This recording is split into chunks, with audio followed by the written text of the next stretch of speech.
The Skater by Catherine Gourley. She said his name as if she had known him forever, as if they were already good friends. The air is December cold on Ghost Lake, but Jeremy Randall's cheeks are hot and flushed. He grunts as he elbows the other skaters away from the puck. Their shouts echo across the frozen lake. The puck spins free of the tangle of hockey sticks and bladed feet, skidding out beyond the dock. The boys chase the rubber disc, a blur now in the growing darkness of late afternoon. The score is tied, and the game is in sudden death overtime. Whoever makes the next goal wins. Jeremy reaches the puck first. Shaving ice, he pivots, then skates the puck backward toward shore. In an instant, he slaps the puck. It whizzes past the goalie's legs. Yes! Jeremy shouts. He holds his arms high in victory as Don and Hugh leave the ice. His jacket, like theirs, is tossed on the lakeshore, but Jeremy skates out again, beyond the dock. His movements are effortless, the blades like wings on his feet. A sudden wind bends the top of the fir trees fringing the far shore. Like the echo of a crying bird, the wind whips across the frozen lake, but Jeremy doesn't hear its moan or feel its sting. Orange and violet streaks darken the sky minute by minute, but Jeremy doesn't notice that either. Instead, he hears again the whack of his hockey stick and sees the puck skid into the goal. At that moment, Jeremy is his own hero, and he shouts into the wind, "I could skate forever!" He imagines himself in Chicago in a brightly lit arena, wearing a Blackhawks uniform and circling the ice to the ear-splitting cheers of thousands of fans. Jer, Jer, Jer. Chicago Stadium vibrates with the noise. Jer! Don cups his hands around his mouth and calls again. Jer! Jeremy looks over his shoulder. On shore, Don and Hugh seem far away. Far, far away. Jeremy digs in and starts back. That's when he sees her. She's kneeling in the snow in a small clearing not far from the public beach where Don and Hugh are waiting. She rises and steps onto the ice. She's dressed in white. Otherwise, Jeremy might not have seen her in the almost darkness. Jeremy turns and skates backwards so he can watch her. He skates slowly now, but she's too far away for him to see her face. Jer, come on, we're going. Jeremy turns again and skates to shore. Did you see that girl? He sits on the frozen ground and quickly unlaces a skate. What girl? Jeremy looks across the lake, but the white figure is gone, hidden perhaps behind the trees on the point. Only the dark shadow of a bird sweeps across the ice now. There was a girl, Jeremy says, pulling off the other skate. Out there, just coming onto the ice. No one comes to Ghost Lake after dark, says Hugh. Especially not a girl, says Tom. Alone. The two boys start along the path through the trees to the park road. The last threads of orange and violet light melt into the ebony ice and trees. From where he stands, Jeremy cannot even see the end of the dock now. But I saw her, he speaks out loud. Didn't I? Later at home in his room, Jeremy lies on his bed and stares at the poster of Mario Lemieux on the wall. He studies the grim determination in the hockey player's face. He can almost feel the adrenaline pumping through Mario's veins as he battles control of the puck. Jer? Jeremy's mother opens the door, breaking the dream.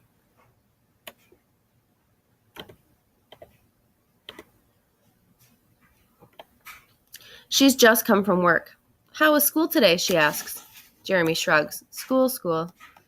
She steps inside the room decorated with professional hockey memorabilia. At first, she was happy about her son's interest in the sport. It got his mind off of the divorce, and a year ago, when she and Jeremy moved back to Pennsylvania from Chicago, hockey was an easy way for Jeremy to make new friends. Now she worries that hockey is the only thing her son thinks about. Did you spend some time with your grandfather this afternoon, she asks. Poppy was asleep when I got home. Then, unable to avoid his mother's penetrating stare, Jeremy admits, I kind of got home late.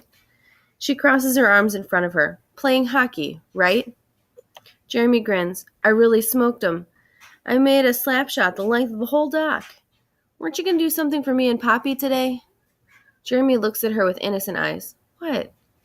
You know Poppy can't climb a ladder anymore? Oh yeah, the Christmas lights. His mother turns from the door. Do it now, Jer. Years ago, his mother had told him about the winter solstice and how burning candles in the windows was an ancient custom urging the sun to burn brightly on the shortest day of the year, December 21st. Jeremy gets up, but he sighs deeply to let his mother know that he's too old now for trees and tinsel, colored lights, and superstitions. Jeremy pokes through the boxes in Poppy's attic, looking for decorations. He's lived with his grandfather only since January, so things in the house are still new for him. He finds the box of Christmas lights and digs deeper to find the extra bulbs. As his hand pushes through a tangle of wires, he sees an old card and picks it out of the box. It's a Christmas postcard, yellow with age. Bits of silver glitter stick to the snow scene. Suddenly, Jeremy recognizes the place as Ghost Lake. In the picture, fir trees line the shore. Even the old dock is there. Printed in red ribbon letters across the winter sky are the words, "Season's Greetings." He's about to toss the card back into the box when he notices the girl. In the picture, she's kneeling in the snow in the clearing, lacing up her skates. He flips the card over. It is addressed to George Mellon, Jeremy's grandfather. The written message: "I can't wait to see you again. Love, Cecily." Jeremy makes Jeremy slightly uncomfortable, as if he's peeking through a keyhole at Poppy's life. The date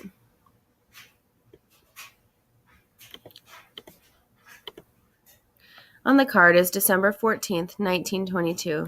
Something inside Jeremy Randall quickens. It's like wings batting against his chest.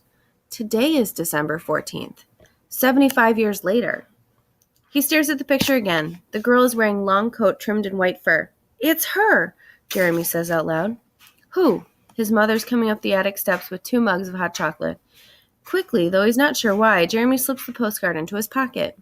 He turns and lifts the rope of Christmas lights to show his mother. "I got them, spare bulbs and all." "Good," she says. She settles down in the nest of boxes on the floor. She spies an angel tree topper with yellow fiberglass hair. "Oh, look at this," she cries happily. "These ornaments have been in my family for years," she says, talking more to herself now than to Jeremy. After a few minutes, he quietly leaves his mother alone with her memories. Late the next day, Jeremy stands in the shadows of the steep firs at Ghost Lake. He's not surprised when the girl appears again in the clearing. As before, she kneels to lace up her skates. He watches as the wind ripples the white fur collar on her coat. She steps onto the ice, glides in a wide circle, then step over step gains speed. She twists, leaping gracefully into the air, and lands on one skate, gliding backward. On the next jump, she lands off balance and falls hard. Jeremy rushes out of the shadows and flat-soled across the ice to help her. "Are you all right?" he asks. Her cheeks are flushed, from the cold or from the exercise. Jeremy isn't sure which. Thin streams of late afternoon sun fall through the trees and glitter like tinsel in her dark hair. "She's beautiful," Jeremy thinks, amazed. "Were you spying at me?" she said angrily. No, I was just... He turned and points at the trees. "I was just walking in..." He faces her again. "Yeah, I guess I was spying on you." "You're Jeremy," she says. When he looks surprised, she laughs. "I've been spying on you, too. You play hockey after school. You're good." Jeremy grins, embarrassed, but pleased to. "You're Cecily," he says, remembering Poppy's Christmas postcard. If she's surprised that he also knows her name, she doesn't show it. "I'm visiting my grandfather. His name is John Culver. He's an artist. Do you know him?" Jeremy shakes his head. "I'm kind of new around here." A sudden rush of wings startles them, but it's only an owl circling low over the ice. "You shouldn't skate here alone at night," Jeremy says protectively. "Oh, I'm not alone," she laughs, her voice like a bird's. "Why do you think they call it Ghost Lake, Jer?" She says his name like she's known him forever, like they are already good friends. "Wait here," he tells her. "My skates are on the shore. I'll go with you." The next morning after breakfast, Jeremy asks his mother if she knows John Culver. She looks up from the newspaper. "John Culver? Who told you about John Culver?" "He's some kind of painter, right?" "He was. John Culver has been dead for years." Again, Jeremy feels the wings of a nervous bird fluttering inside his ribs. "He's dead? But he can't be." "But he is. And he was an old man when I was a kid, growing up here. We used to call him the Hermit. He lived over by the lake. Poppy warned me not to go there, but I always did." Jeremy's mother looked curiously at her son. "Why?" Jeremy pulls the postcard from his pocket. "I found this in the attic." "Pretty," she says. "And look, it was painted by him, see?" She points a fingernail at John Culver's name printed in the corner. She turns the card over. "Whoever sent this to Poppy sent it 70 years ago when Poppy was 15, Jeremy says. "My age." He figured that out the night